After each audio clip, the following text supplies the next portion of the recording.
দেখো বন্ধুরা, আমি এখন পেয়ারা পাড়তে এসেছি। তো আমাদের একটা ছোট্ট গাছ আছে, এই 2 বছর হচ্ছে গাছটায় পেয়ারা ধরছে। তো এর আগে হতো না, গাছটা ছোট ছিল, তো খুব একটা বড় না। তো যা হয় সবাই খেয়ে আরও বেশি বেশি থেকে যায়, কেননা কোনো জিনিস বেশি খেতে ভালো লাগে না, তাই না? তো একটা পেরে নিয়েছি, এই সাইজটাই হয়, এর থেকে বড় আর হয় না, এর থেকে বড় হবে না, এবার পেকে নষ্ট হয়ে যাবে, না হয় পাখিতে এসে খেয়ে যায়। তো সব পেয়ারা খেয়ে ওঠা হয় না, পাখিরাও অনেক পেয়ারা খেয়ে থাকে। পেয়ারাগুলো খুব যে সুন্দর তাও না, মিডিয়াম খেতে। তো আমার খেতে ইচ্ছা করছে বলে আসলাম, স্রেফ দুটোই পেরেছি।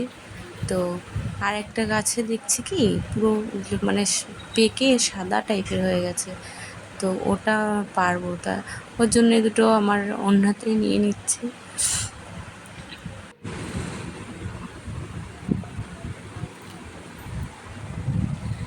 তো ওই যে দেখছো, দাঁড়াও, ওই যে উপরে ওই যে সাদা ছোট্ট একটা, ওটা ওটাই নেবো এবার, কেন কি পেকে যাচ্ছে।